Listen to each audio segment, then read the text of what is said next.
Bonjour à tous, nous sommes très heureux aujourd'hui de commencer cette émission très spéciale puisqu'elle se déroule au sein du Parlement européen à Strasbourg, accueillie par Virginie Geron. Bonjour Virginie Bonjour. Geron, donc eurodéputée, membre du groupe Identité et démocratie et membre de cette commission spéciale qui travaille très bien sur, enfin certains travaillent très bien on va dire, sur la pandémie du Covid-19. Merci en tout cas encore une fois de nous accueillir dans votre enceinte. Et puis aujourd'hui nous sommes très heureux d'accueillir donc toutes les deux Alexandra Henrion-Caude. Alexandra Henrion-Caude que vous avez peut-être vu et qui a publié ce livre récemment, Les apprentis sorciers chez Albin Michel.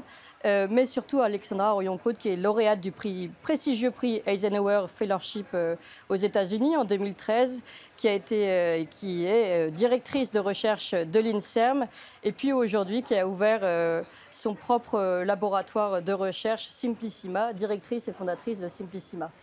Merci beaucoup d'être parmi nous, Alexandra Henrion-Caude, et de venir témoigner de ce que vous racontez dans ce livre, Les apprentis sorciers, qui est un travail formidable sur aujourd'hui, en fait, le bilan de cette vaccination à ARN messager. Donc on va en parler ensemble. On va commencer par tirer le bilan, tout simplement. D'abord du succès de votre livre, sorti le 8 mai, je crois, c'est ça ? Mars. 8 mars. Oui, pardon, 8 Alors, mars. pour éviter tout ennui, je ne dirige pas l'INSERM, parce que sinon je sens encore qu'il va y avoir des anciennes directrices de recherche à l'INSERM retraitées. Et donc, du coup, effectivement, c'est un titre qu'on garde à vie. Et j'ai demandé ma retraite de façon anticipée. Et en ce sens-là, en fait, on garde le titre du directeur de recherche. Il n'y a pas d'émérita, puisque finalement, on demande de façon anticipée, donc il n'y a pas d'émérita possible. Et donc, l'INSERM n'a pas pu s'exprimer sur mes positions, ce qui me donnait une grande latitude et une grande autonomie, une grande indépendance. Liberté dont vous faites preuve ici. Liberté et esprit de résistance, c'est ce qu'on va voir dans tout ce livre. Et donc oui, votre livre est sorti le 8 mars. Il fait aujourd'hui partie des meilleures ventes, même je crois qu'il est sur le podium des meilleures ventes Amazon en France et des meilleures ventes françaises, c'est ça ? Oui, j'ai cru comprendre. Je dois avouer que je ne suis pas ça. Pour moi, le thermostat de la réussite de ce livre, c'est plutôt d'avoir envoyer un signal fort, de tendre une main pour pouvoir discuter et pour pouvoir statuer, faire une pause en disant finalement cette technologie d'ARN messager qu'on a injectée de façon absolument massive était-elle un succès ? Si oui, il faut continuer, mais sinon, il faut tout de suite arrêter. Et donc, je crois que c'est important de reprendre en temps long tout ce qu'on a pu accumuler comme connaissance et tout ce que nous avions pu avoir avant cela comme connaissance ou comme échec de cette technologie. Oui, alors là, vous êtes très modeste, donc je vais quand même le dire pour vous. Vous êtes numéro 2 des ventes, les meilleures ventes 2023, au moins pour Amazon. Et ça, c'est pour les ventes. Donc, en effet, vous avez raison, ce n'est qu'un... Ça donne une impression, en tout cas, de l'attente d'une grande majorité des Français autour de cette... Le premier, c'est Le Prince Harry. Oui, voilà. Le premier livre, c'est Le Prince Harry. Mais il est sorti en janvier 2023. Le mien est sorti donc en mars 2023 et il est effectivement au podium de la meilleure, des 2 meilleures ventes de livres en France sur l'année 2023, qui est évidemment en cours. J'ai bien conscience que l'année est en cours et que... Donc vous prendrez peut-être la couronne du Prince Harry. Alors, je le souhaite. Je le souhaite parce que je pense que le message de ce livre est fondamental et s'oppose en tout point au côté people éventuel de ce genre de livre. Donc oui, sans vouloir offenser du tout le Prince Harry et son œuvre, qu'en plus je n'ai pas lu, donc ce n'est pas bien. Je crois que l'enjeu posé par ces vaccins ces injections expérimentales à ARN messager sont suffisamment fondamentales pour être partagées beaucoup plus largement qu'il ne l'est déjà. Alors, évidemment, on va aller sur le fond et tout ce qu'apporte ce livre et puis vos recherches et puis également le travail de Virginie Geron. Mais d'abord préciser, puisqu'on parle du succès de vente de ce livre, parler du succès aussi que vous rencontrez dans la rue. Je voudrais juste faire une petite parenthèse. On a fait toute la route ensemble depuis Paris, depuis la gare jusqu'au Parlement de Strasbourg. Vous n'avez pas arrêté d'être interpellé par des gens qui vous disent merci. merci pour ce que vous faites. Et je tiens à dire qu'on a eu de tous les profils. On a eu celui qui travaille dans le train, le technicien du train de Paris-Strasbourg, au grand businessman, en passant par un prêtre. Donc on a eu vraiment la totale. Et jusqu'ici, d'ailleurs, au Parlement aussi, vous vous arrêtez et des gens vous disent merci. Il faut le préciser, hein, Virginie. C'est important. Oui, bah alors de quoi me disent-ils merci? Ce qui est intéressant, en fait, je leur pose pas toujours la question, mais je crois que non, mais c'est vrai. D'abord, c'est vrai que c'est très touchant. Donc effectivement, je crois qu'en succès de livre, on est à 100 000 exemplaires vendus, donc en très peu de temps. Donc oui, tous les paramètres de ce qu'on appelle un succès de livre sont là. Mais au-delà de ça, comme vous dites, pourquoi ils disent merci, je crois il y a plusieurs niveaux. Il y a ceux qui, effectivement, sont bien contents de ne pas ne pas avoir subi céder au chant des sirènes de la vaccination. Et c'est c'est terrible, hein, c'est assez tragique. Mais en général, j'ai remarqué que je n'en ai jamais rencontré un seul qui ait regretté de ne pas s'être fait vacciner. Dans ce sens-là, oui. Voilà, c'est plutôt... ils ont un sourire... alors qu'ils ont subi des tas de pressions épouvantables qui ont été très dures à vivre. Donc il y a ce niveau-là, évidemment, mais il y a cet autre niveau qui est que pendant ces 3 dernières années, je crois que j'ai mis tout mon cœur à essayer de ramener de la raison là où il n'y en avait plus. Donc d'être calme, d'être dans la gentillesse, d'essayer encore une fois, toujours de tendre la main en disant mais discutons, d'appeler au débat, d'avoir le débat refusé très souvent. Merci Virginie de nous accueillir ici, parce qu'effectivement c'est aussi recréer un espace de débat là où il n'y en a pas. Donc vraiment c'est un immense merci. Et c'est moi aussi qui remercie, vous voyez, comme ça c'est parfait. Et je crois que c'est de ça qu'ils me remercient, c'est aussi d'avoir ramené un peu d'humanité. Et ce livre a permis de recréer du lien dans des familles qui ne se parlaient plus. J'ai beaucoup de témoignages en disant, voilà, notre famille était divisée en deux. Grâce au livre, on se reparle, on échange. L'ambiance finalement revient à une forme d'unité en se disant que ceux qui ont fait leur 6 vaccins, parce qu'il y en a une qui avait eu 6 doses, ont envie de connaître ce qu'ils ont reçu, ce que ça fait, ce qui est connu, et donc me disent aussi merci, parce qu'en fait ils sont satisfaits, ce qui est, peut-être peut sembler paradoxal, mais ils sont contents de comprendre. Oui, bien sûr. Et puis préciser que votre livre est tout sauf un livre d'idéologie, mais bien un livre scientifique. D'ailleurs, je tiens à le préciser, c'est un livre scientifique mais très facile à lire. On sent que vous avez fait un travail de pédagogie en comparant d'ailleurs souvent l'ARN avec des images très, très simples pour nous autres lecteurs lambda. Et justement, on va rentrer dans le fond de ce livre, Les apprentis sorciers, tout de suite. Finalement, le bilan aujourd'hui, c'est quoi? On nous a dit que l'ARN était bien connu depuis une 40aine d'années, qu'on le maîtrisait et que donc cette vaccination était une vaccination maîtrisée également. Et finalement, en vous lisant, on comprend qu'il y a eu des mensonges de ce côté-là et pire encore que les possibles effets négatifs, pour ne pas dire catastrophes que j'avais en tête au début, sont encore à venir. Alors, effectivement, cette technologie, on nous a asséné un certain nombre de pseudo-vérités. Enfin, on nous a fait croire que c'était des vérités absolues.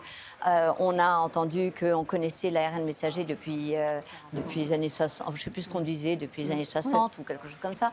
Alors oui, la molécule de l'ARN messager, oui. Ce n'est pas parce que vous connaissez l'étincelle qui va préfigurer le moteur à explosion ou même que vous avez le moteur à explosion que vous avez la voiture. Donc en fait, c'est toute la différence entre... et d'ailleurs, c'est si bien expliqué par cette patronne de Pfizer qui dit que finalement, ils ont piloté un avion pendant qu'ils étaient en train de le construire. Oui.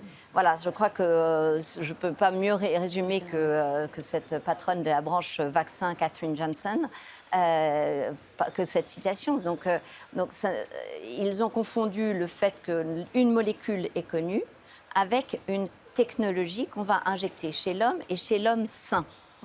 Alors, ça pose un certain nombre de problèmes. Ensuite, on nous a fait croire que ça guérissait des cancers et que c'était très, très bien maîtrisé. Mais sauf que je montre dans mon livre, en repassant chaque essai clinique, en disant non, pendant 20 ans, aucun de ces essais cliniques n'a abouti. Autrement dit, dans une autre façon de l'exprimer, lorsque la crise Covid arrive, en tout cas qu'on nous la déclare en mars 2020, il n'y a eu aucun essai clinique qui ait dépassé la phase 2, ce qui est nulle part en fait. Hein. Et donc, pourquoi elle n'a pas dépassé la phase 2 en 20 ans de développement? C'est parce que c'est un échec.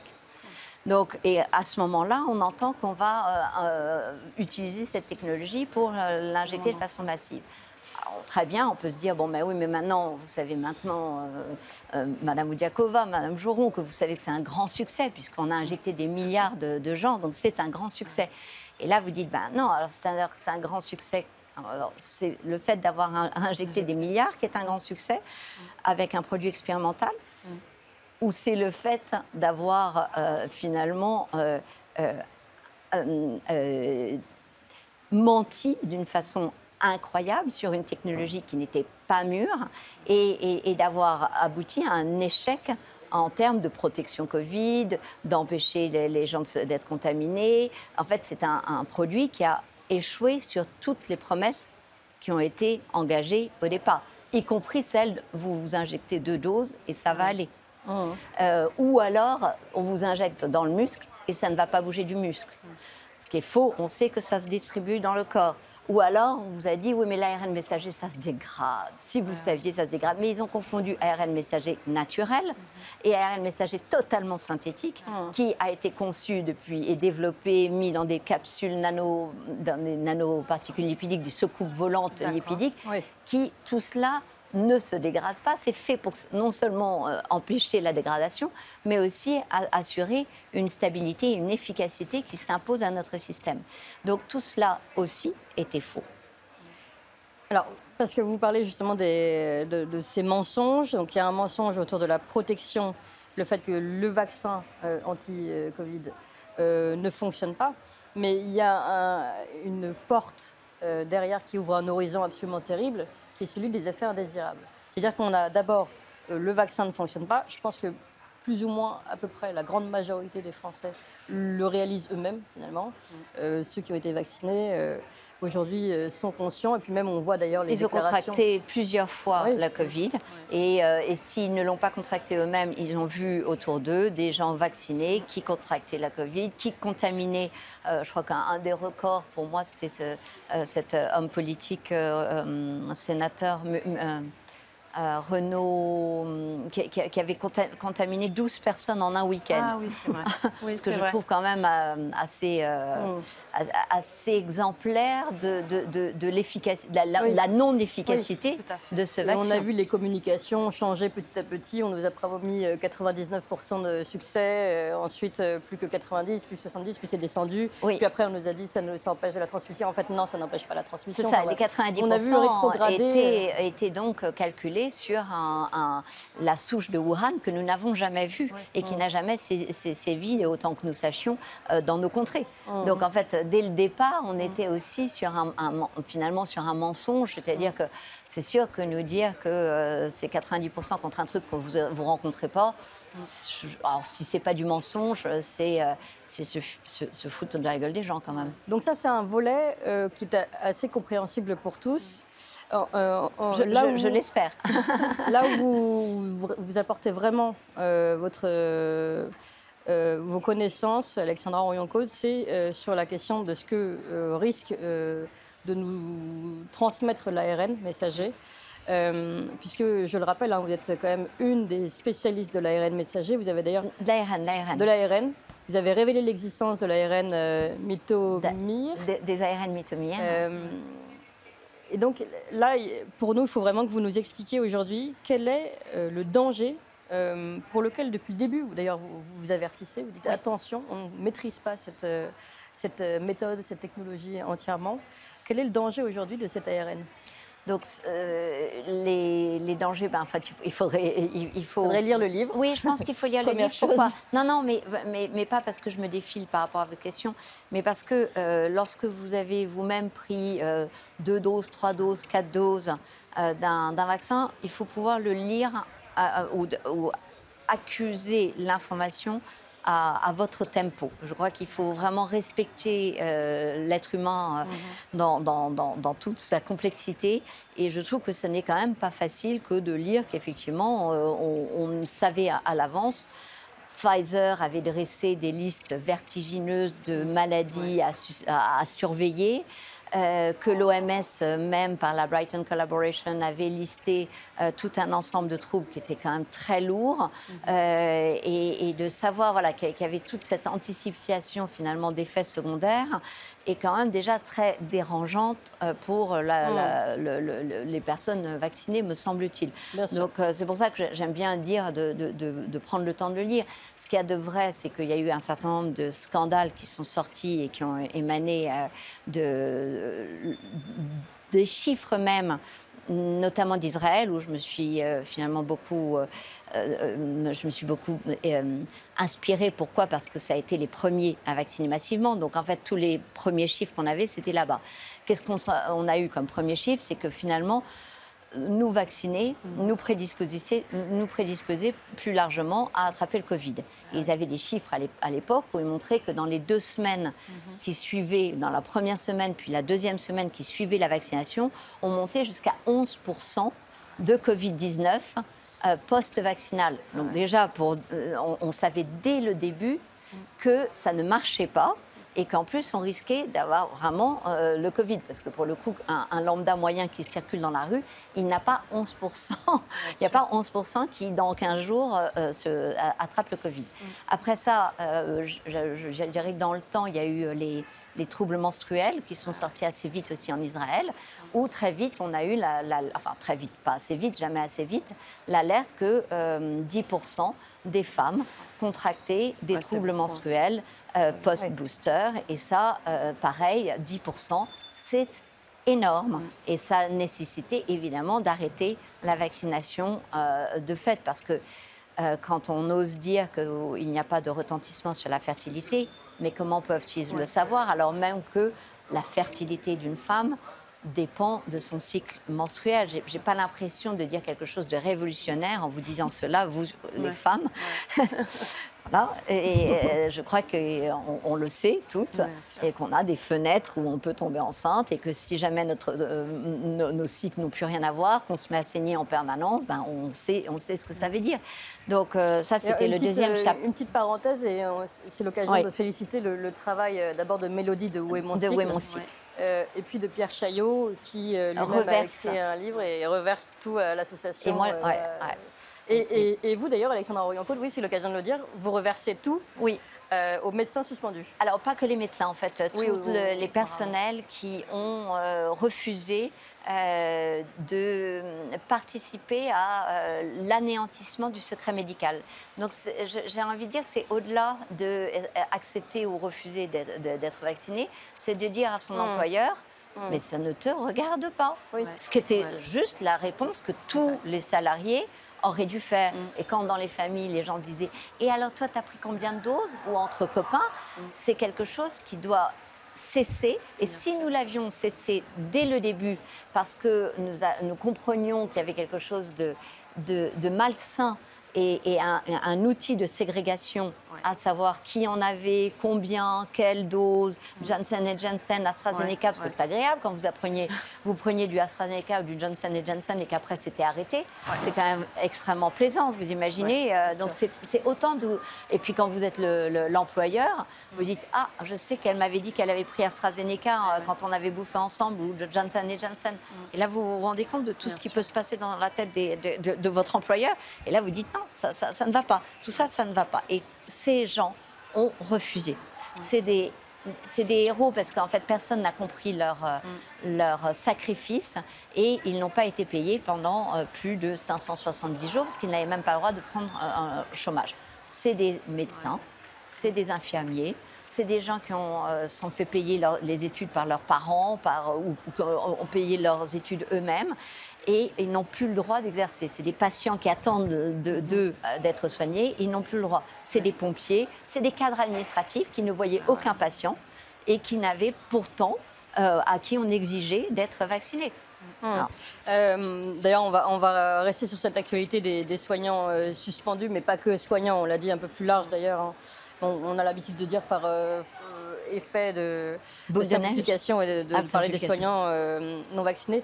On sait que là, le 12 avril, bien en commission parlementaire, la proposition de loi pour réintégrer ces soignants a été bloquée. Ça, c'est au Parlement européen. Et vous, de votre côté, Virginie, Parlement national. Parlement national, pardon, justement, Oui. à l'Assemblée nationale. Oui. Et au Parlement européen, de l'autre côté, pareil, hein, le combat continue. Ben, le combat continue. Alors, ce n'est pas un sujet sur lequel on peut vraiment surfer, mais moi, je le rappelle à chaque audition. On a parlé de crise pandémique, on a parlé d'urgence sanitaire, et en même temps, on a suspendu le personnel médical. C'est un non-sens complet.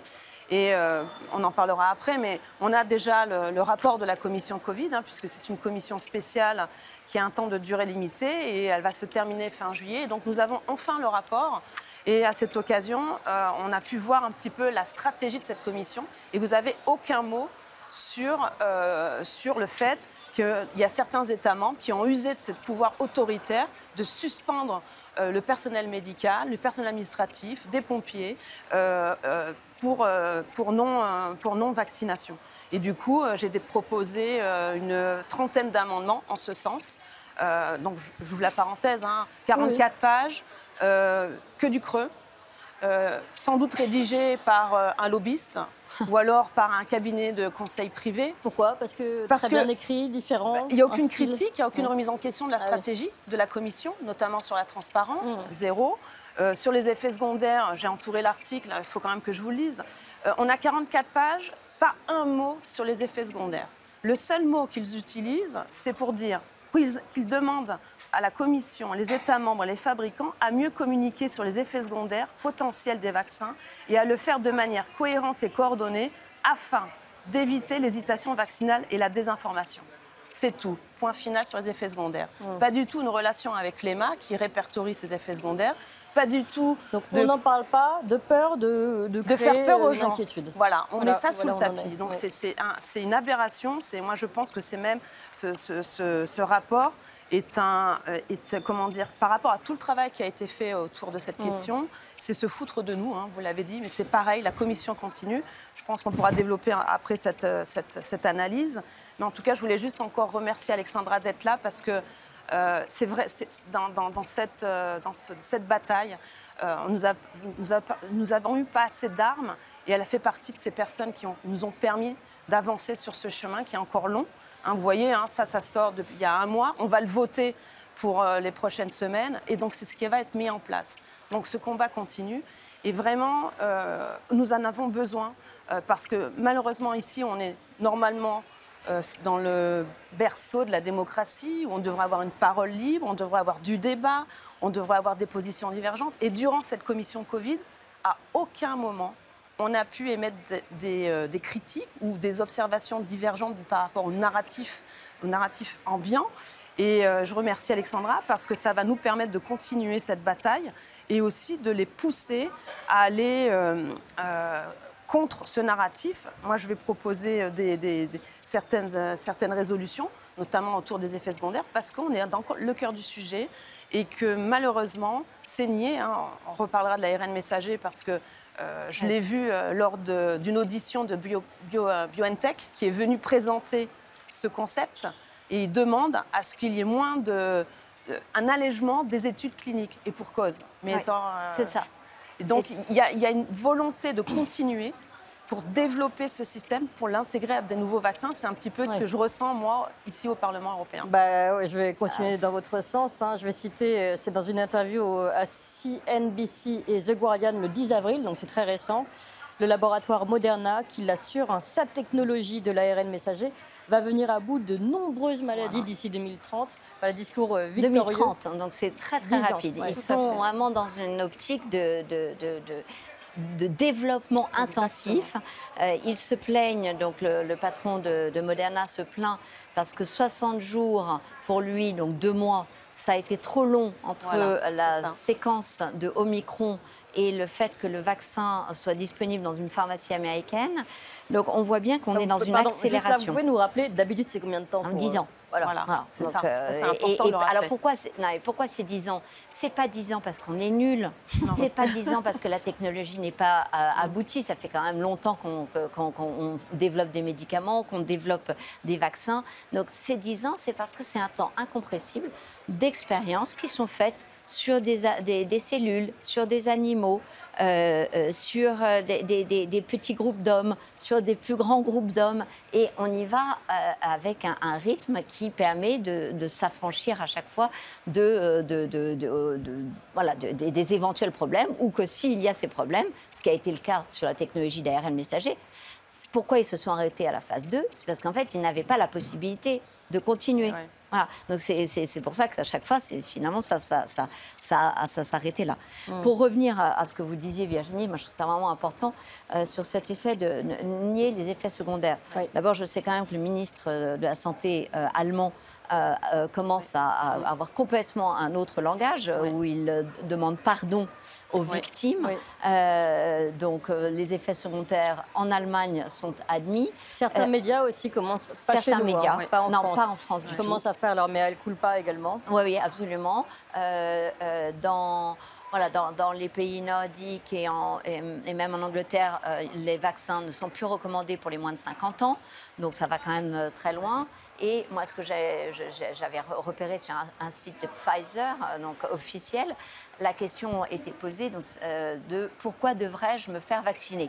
Alors, moi, je trouvais ça intéressant, donc j'ai cliqué dessus, forcément. Je me pose régulièrement la question, pourquoi devrais-je me faire vacciner? Donc, premièrement, pour vous aider à vous protéger et faire votre part pour votre collectivité. Je dois avouer que la nébuleuse de faire ma part pour la collectivité et de m'aider à me protéger, je ne la comprends toujours pas, mais c'est parce que je suis un esprit très limité. Deuxièmement, parce que la plupart des effets secondaires sont habituellement légers ou modérés, donc parfois sévères et graves, et sont de courte durée. C'est rassurant, non, habituellement. Oui. Voilà. Donc c'est vrai que ces effets secondaires sont un moyen de communication maintenant, en disant c'est normal qu'il y ait des effets secondaires, mais rassurez-vous, ils sont habituellement légers ou modérés. On comprend si vous n'avez pas de chance. Oui, mais là, justement, Alexandra Royon-Coach, j'aimerais vraiment qu'on revienne sur le fond de votre livre aussi. Les effets secondaires aussi, oui, parce que j'ai parlé que des troubles menstruels, mais il y en a... Voilà, non, mais et puis, encore une fois, l'ARN messager, l'ARN non maîtrisé, l'ARN non maîtrisé, qui vient, et qui est, vous l'expliquez très bien dans votre livre, qui est volatile, et on ne sait pas encore exactement comment il se place, où il se place, est-ce qu'il peut modifier génétiquement également l'humain? C'est des questions que vous posez, auxquelles vous répondez également. Est-ce que vous pouvez nous en dire plus, nous, tout de suite? Oui, en fait, je montre dans mon livre tout ce que nous connaissons de notre formidable patrimoine génétique, c'est-à-dire que ce livre, je pense que si vous l'avez aimé, c'est non seulement parce qu'il est concis, il est simple, il est accessible, mais c'est aussi parce qu'il donne à lire des choses positives. Et ça, c'est quand même important, donc des choses belles que nous connaissons sur l'ARN, et notamment que notre patrimoine génétique, et qu'on hérite de notre papa et notre maman, c'est d'une part notre ADN, mais c'est aussi leur ARN.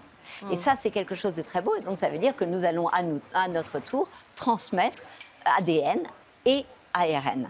Et tant qu'on exclura l'ARN du patrimoine génétique, il y aura un vrai problème. Donc dès lors que je vous mets dans certaines de vos cellules, et avec la possibilité que la petite soucoupe volante, elle voyage très largement dans votre corps, notamment au niveau de vos testicules, ovaires, cerveau, pour noter que ces organes-là, il y a la possibilité, effectivement, que l'ARN messager atteigne des cellules qui sont des cellules qui vont donner la vie, ovocytes et spermatozoïdes.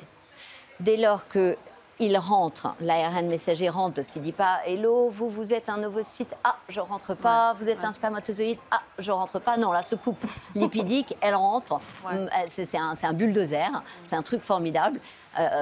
Techniquement, technologiquement, c'est quelque chose de très efficace pour rentrer et voyager dans différentes cellules.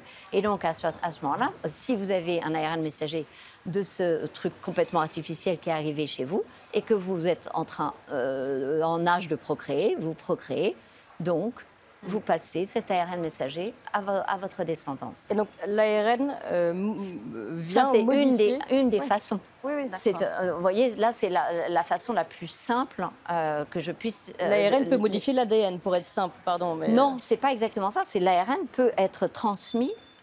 L'ARN va être transmis à la descendance. Il va être transmis également. Voilà. Et donc c'est plutôt en ce sens-là. Je reviendrai d'ailleurs sur un point parce que c'est en fait un sujet d'actualité du jour. J'ai eu un témoignage aujourd'hui même. L'autre aspect, c'est éventuellement effectivement que l'ARN voyage dans votre cellule. Et l'ARN, s'il voyage dans votre cellule, il peut aller dans le noyau. Ça, il voyage toujours dans les cellules. Alors, oui, mais l'ARN de Spike... Il est très volatile, il se promène. Oui, mais l'ARN messager de Spike, donc de ce truc qu'on nous injecte dans les vaccins, on ne savait pas qu'il allait jusqu'au noyau. Et d'ailleurs, les scientifiques disaient « Ah, mais un ARN, ça rentre jamais dans le noyau. Et effectivement, on a tous été découverts que cet ARN messager de Spike avait la capacité, en tant qu'ARN, de venir dans le noyau. D'habitude, c'est que de l'ADN qui re-rentre dans le noyau.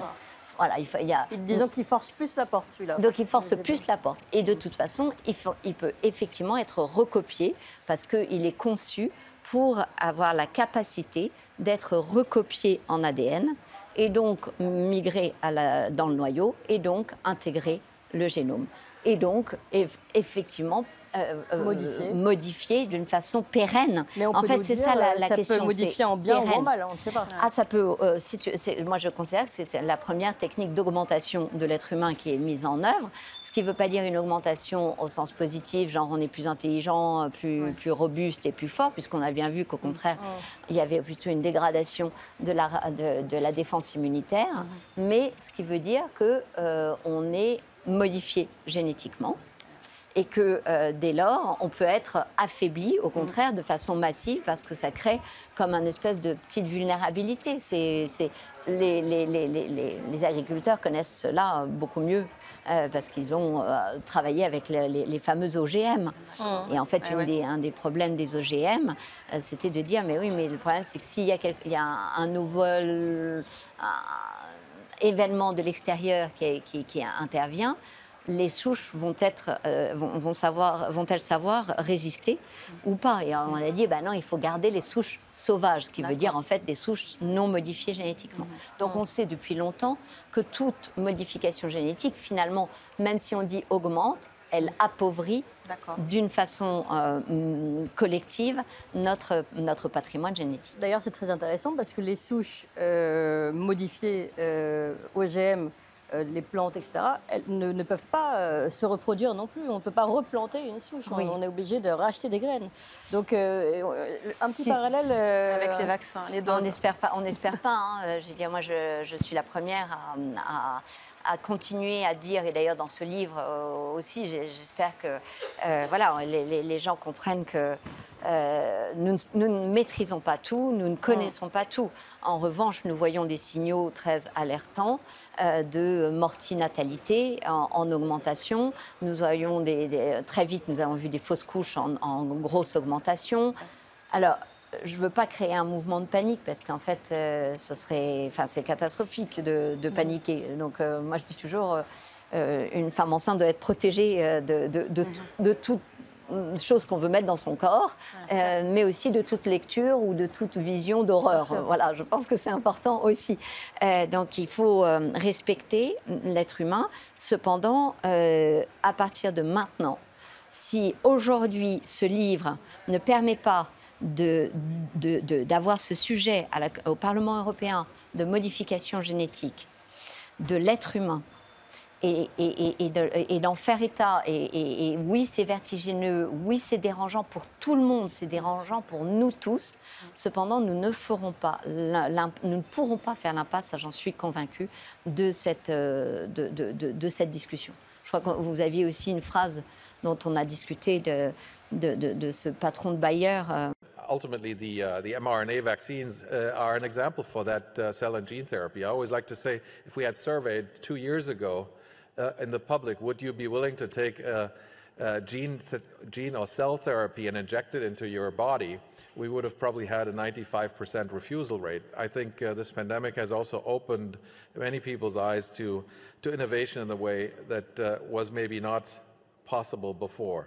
En tout cas, ce qui est sûr, c'est qu'on a, puisque vous faites la transition vers le Parlement européen et le combat qui est mené au Parlement européen, heureusement, on a des gens comme Virginie Geron qui travaillent aussi de leur côté et qu'il y a beaucoup de choses qui sont faites malgré tout.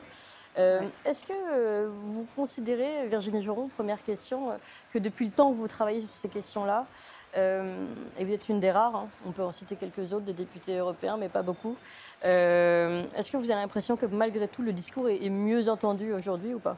Alors, il est mieux entendu par des collègues qui se cachent, mais au sein de la commission Covid, non.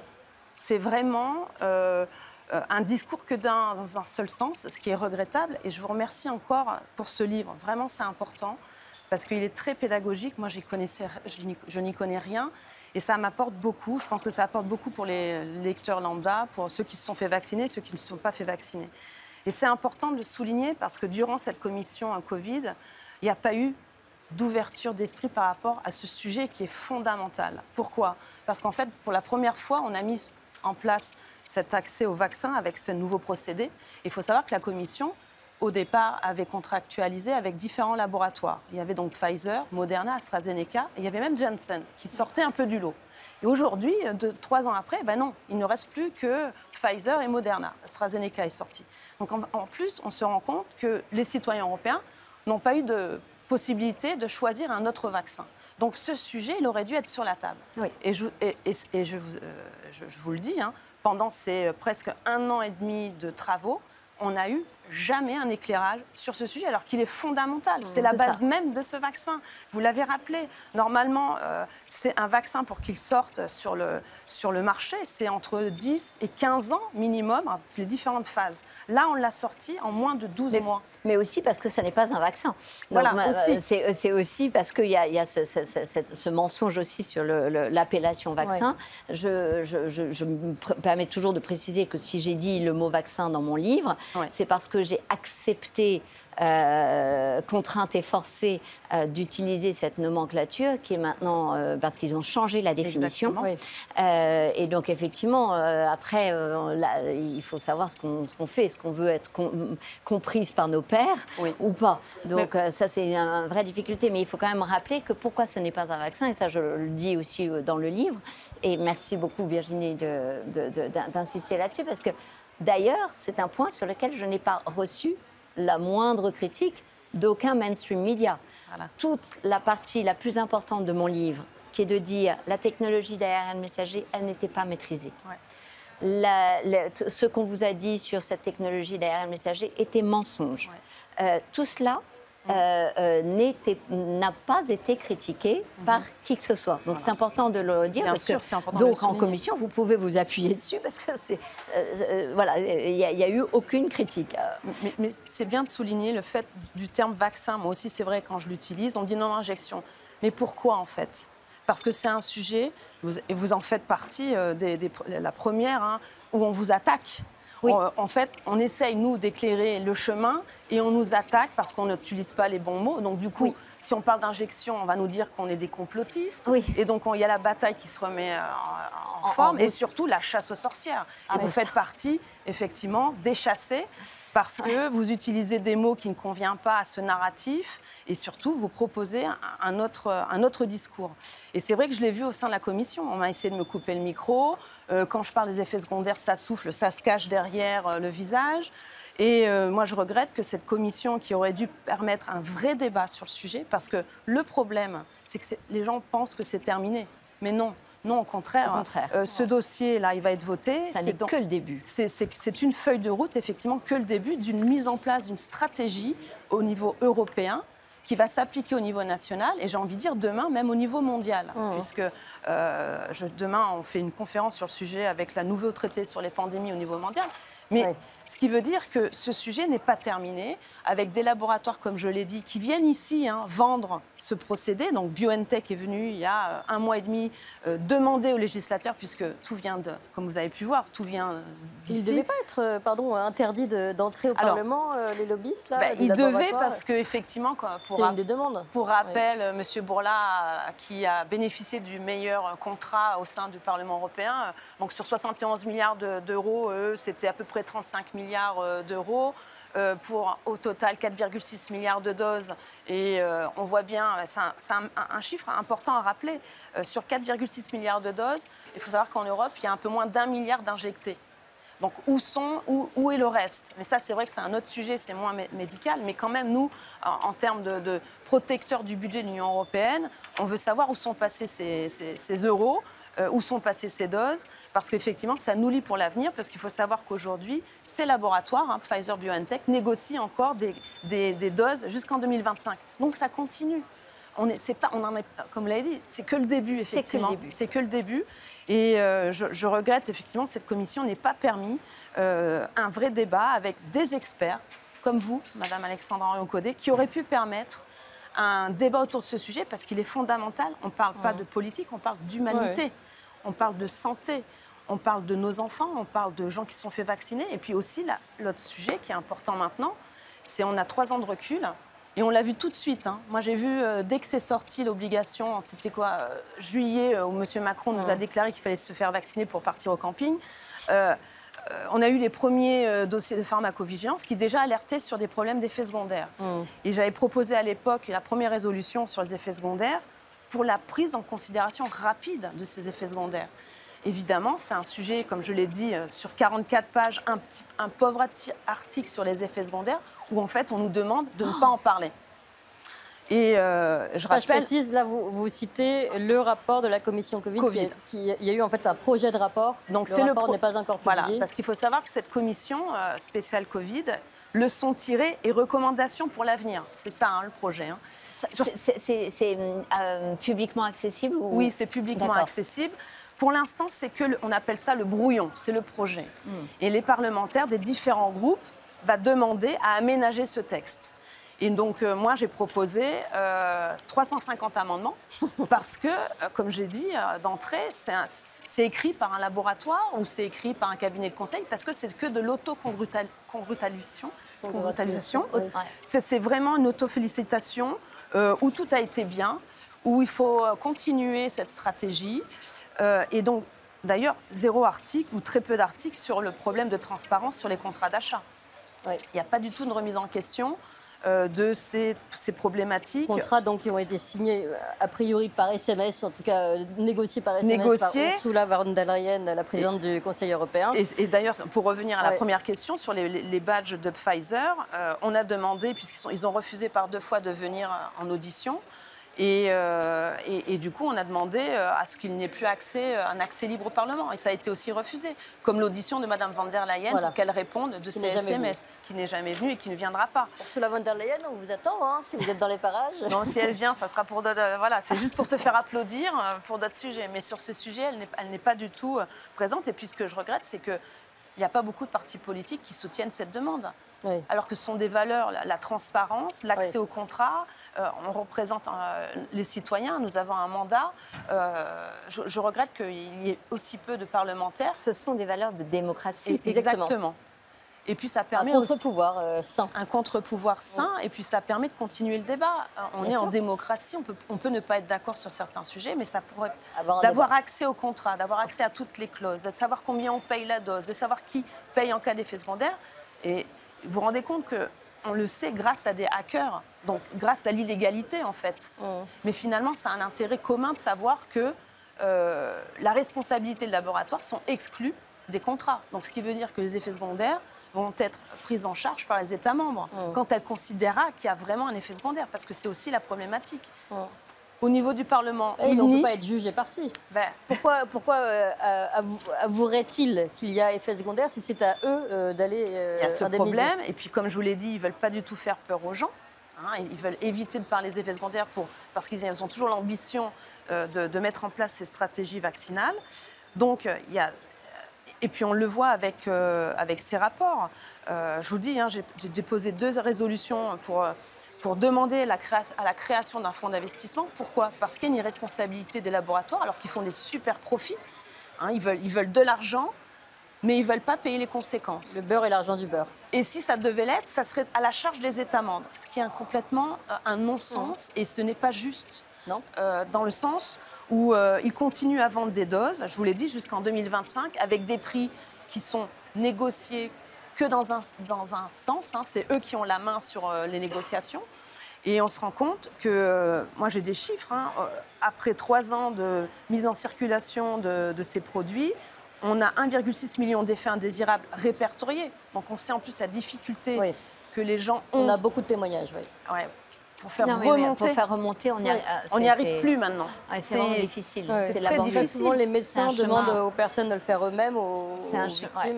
Donc les 1,6 millions d'effets indésirables c'est la partie émergée cachent beaucoup d'autres cas. On a 8368 morts pour le vaccin Pfizer, plus de 1345 décès de plus en 2022, 1579 pour le vaccin AstraZeneca et ainsi de suite. Donc on a quand même des faits qui sont répertoriés et on n'a à ce jour aucune ouverture d'enquête de la part même de l'EMA qui a autorisé, c'est elle qui a autorisé la mise sur le marché de ces vaccins.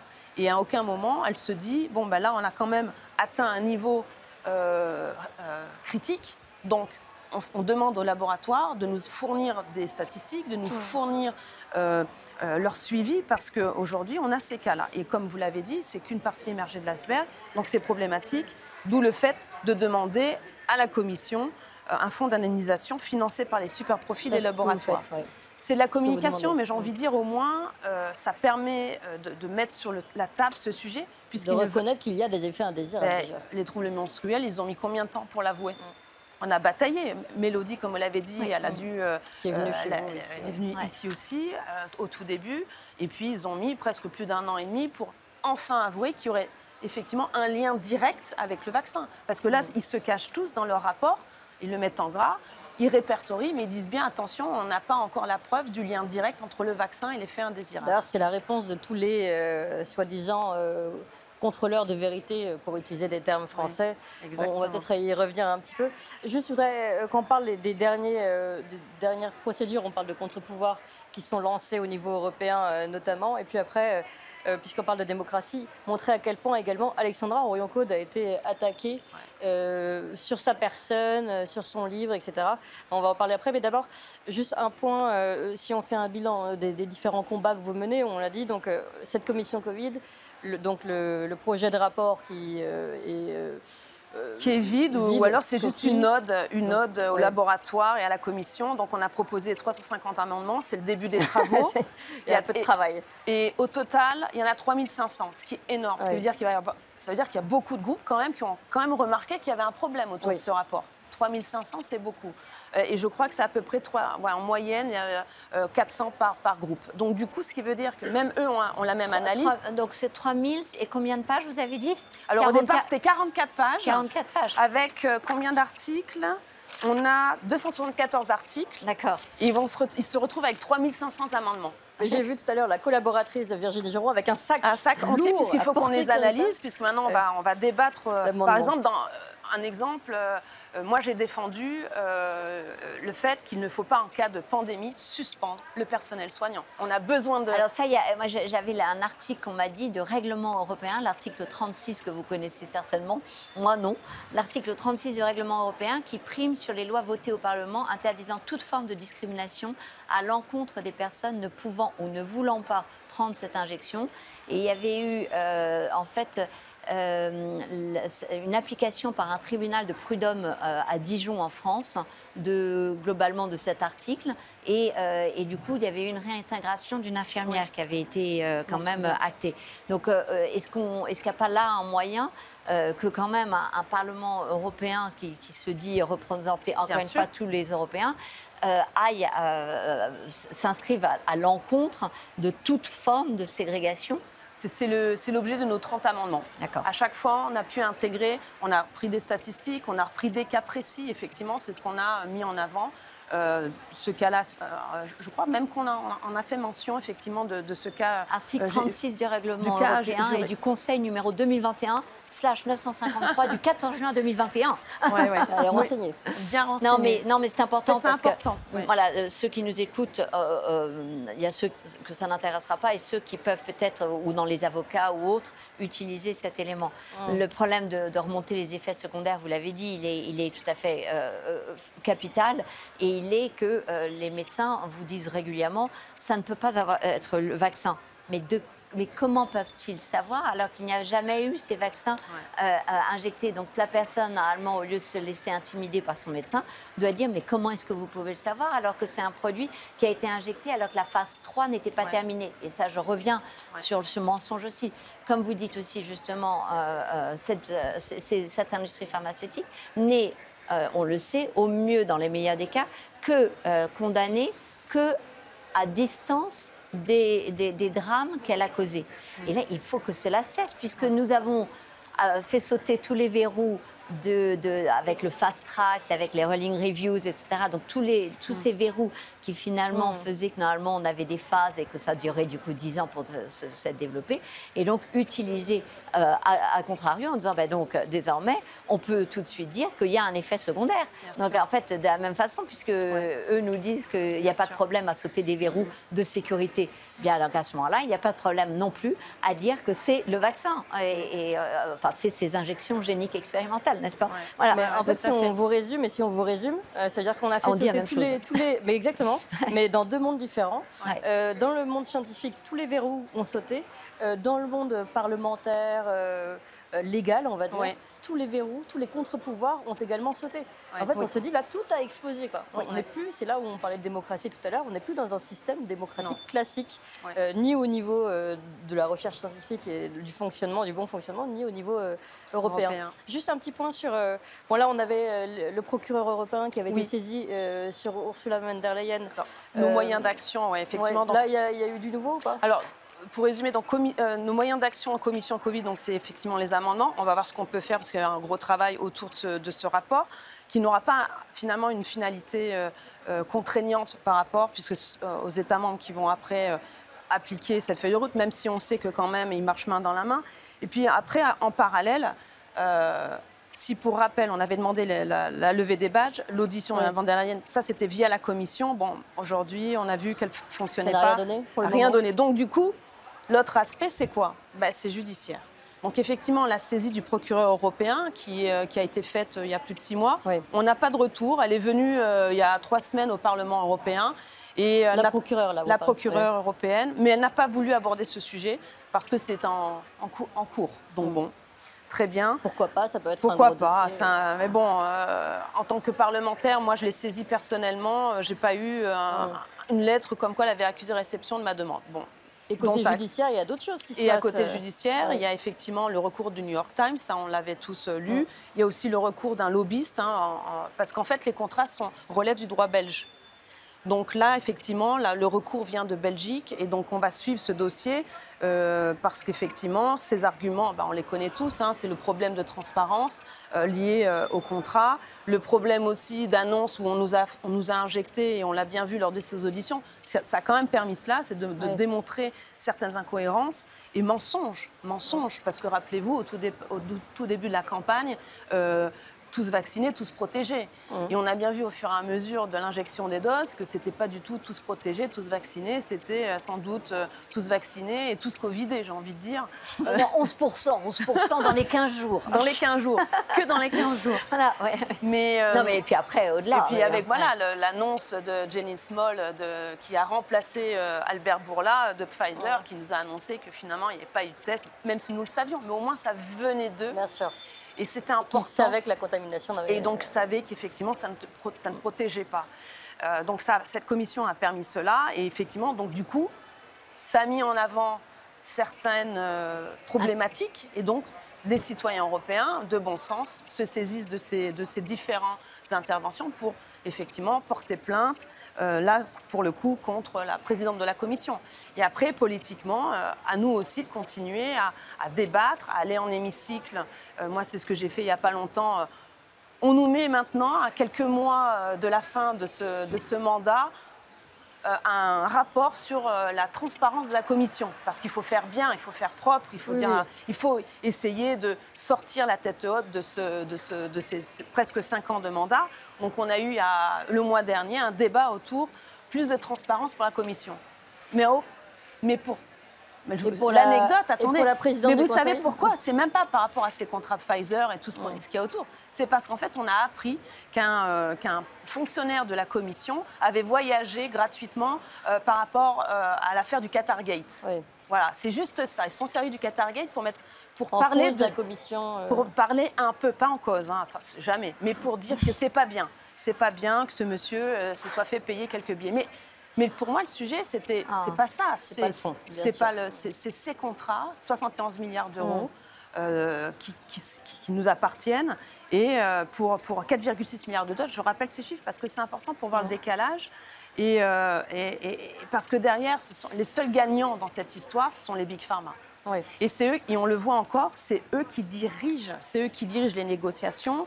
Ils engagent même les États membres, hein, parce qu'il n'y a pas que la France, il y a certains États membres comme la Roumanie qui sont un budget plus petit, la Pologne, sont contraintes de continuer à acheter ces vaccins. Ils sont liés et ils n'ont pas le budget. Et ce qu'on disait tout à l'heure, s'il nous reste 4 minutes, et je voudrais qu'on donne le dernier mot à Alexandra Orion-Coade, évidemment, mais ce qu'on disait tout à l'heure, et je pense que c'est important que vous le rappeliez ici, encore une fois, Virginie Geron, c'est que les pays sont liés et le seront de plus en plus. Exactement. Et ça, vous pouvez rappeler pourquoi? Perte de souveraineté, déjà, premièrement, parce que la compétence santé ne relève pas normalement de la Commission. Ce n'est pas une compétence directe de la Commission. Et elle s'est arrogé ce droit grâce à la crise Covid et elle veut continuer à le rentrer dans le dur. Donc on a de plus en plus d'outils qu'elle met en place pour faire perdurer cette compétence. La politique de santé soit gérée par le Conseil européen, donc Ursula von der Leyen en direct. Par la Commission européenne, avec quelques petites recommandations. Ils nous donnent un petit peu là, quelque chose à nous donner gentiment, des petites recommandations, une petite miette là, pour pouvoir un petit peu débattre sur le sujet. Mais on voit bien qu'elle s'arroge ce pouvoir. Demain, ça sera l'OMS. Et donc, c'est une perte de souveraineté, une perte donc aussi de décision nationale quant à la gestion de notre parc aussi en termes de services hospitaliers, puisqu'on voit bien que tout est maintenant délégué à la Commission. C'était un essai, en fait, les contrats d'achat des vaccins. Mais demain, ils veulent faire la même chose, des espèces de grandes plateformes pour les contrats d'achat des médicaments. Parce qu'effectivement, on a vu qu'il y avait une pénurie. Moi, je dis pourquoi pas. Mais si c'est toujours au bénéfice des Big Pharma, il faudra être beaucoup plus vigilant.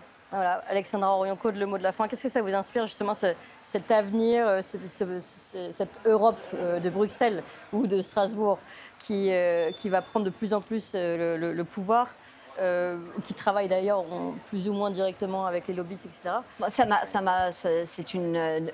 donc une défiance totale du système qui n'est plus capable de nous protéger. Une agence du médicament européen qui a échoué dans toute sa capacité à nous faire des véritables médicaments. Je ne croyais pas que les médicaments avaient la vocation de tuer ou de rendre malade. Donc on est quand même dans un niveau de violence faite à l'homme invraisemblable qu'ils acceptent que des documents de Pfizer ne soient pas rendus publics avant 75 ans et 4 mois. Ça, c'était aux États-Unis, mais finalement, heureusement qu'aux États-Unis, il y a certains rouages qui ont pu fonctionner et qui ont fait qu'on a eu accès à certains de ces documents et qui sont à la base de beaucoup des faits rapportés dans ce livre aussi. Donc, on voit bien qu'on a, c'est l'échec complet de toutes nos institutions à nous protéger. Lorsque j'ai demandé à l'Agence du médicament européen comment ils considéraient l'injection des choses toxiques, ils m'ont dit « Ah bah oui, on sait que c'est toxique, mais il n'y en aura que 2 doses d'injectées ». Ce fut la réponse. On sait qu'aujourd'hui, on en est à 6 doses pour certains. Donc, c'est effectivement le problème de responsable mais pas coupable. On l'a déjà vécu en France. Hein. C'était lors de l'affaire du sang contaminé. Et donc, non, on ne peut pas être responsable mais pas coupable.